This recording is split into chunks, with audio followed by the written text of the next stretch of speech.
بسم اللہ الرحمن الرحیم۔ السلام علیکم۔ دیہی سندھ سے کراچی تک کا سفر، ساحل نثار چانڈیو کی کامیابی کی کہانی۔ کامیابی کا راستہ ہمیشہ سیدھا نہیں ہوتا، خاص طور پر ان نوجوانوں کے لیے جو دیہی علاقوں سے تعلق رکھتے ہیں، لیکن اگر جذبہ، حوصلہ اور مسلسل محنت ہو تو وہی راستے منزل کی طرف بڑھتے ہیں۔ ایسی ایک مثال ہے ساحل نثار چانڈیو کی، جو تعلق رکھتے ہیں گاؤں نذیر احمد چانڈیو، تعلقہ وارہ، ضلع کمبر شہداد کوٹ سے، جو کہ سندھ کا ایک مکمل پسماندہ علاقہ ہے۔ ساحل کا بچپن چھوٹے گاؤں کے سادہ ماحول میں گزرا، جہاں سہولیات نہ ہونے کے برابر تھیں، لیکن کرکٹ سے محبت بچپن سے دل میں جگہ بنا چکی تھی۔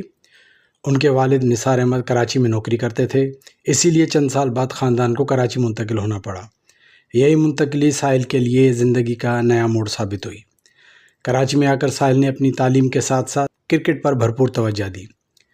مقامی گراؤنڈز پر سخت محنت کی، کوچز سے سیکھا اور اپنی کارکردگی بہتر بنانے کے لیے دن رات ایک کیا۔ یہ سال ان کا پہلا سال تھا انڈر-19 کرکٹ کے لیے، لیکن کارکردگی کسی سینئر کھلاڑی سے کم نہ تھی۔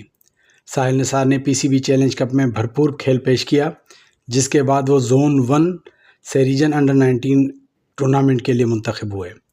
وہاں انہوں نے 6 اننگز میں 295 رنز اسکور کیا، جس میں 2 شاندار سینچریاں اور ایک 50 شامل تھی، جبکہ ان کی اوسط تقریباً 60 رہی، جو خود میں ایک قابل فخر ریکارڈ ہے۔ یہی مستقل مزاجی محنت اور کارکردگی پاکستان کے بورڈ نے بھی دیکھی، اور اب الحمدللہ ساحل نثار چانڈیو کو پاکستان انڈر-19 کیمپ میں شامل کر لیا گیا ہے۔ یہ کامیابی صرف ایک نوجوان کی نہیں، بلکہ پورے علاقے، پورے سندھ اور ان تمام دیہی نوجوانوں کی کامیابی ہے جو خواب تو دیکھتے ہیں مگر سہولیات کی کمی ان کے راستے میں آ جاتی ہے۔ ساحل نے ثابت کر دیا کہ اگر نیت سچی ہو تو وسائل کی کمی رکاوٹ بنتی ہے، نہ علاقہ نہ حالات۔ ساحل نثار چانڈیو آج اپنے گاؤں کا فخر ہے، اور ان کی یہ کامیابی آنے والے کئی نوجوانوں کے لیے مشعل راہ بنے گی۔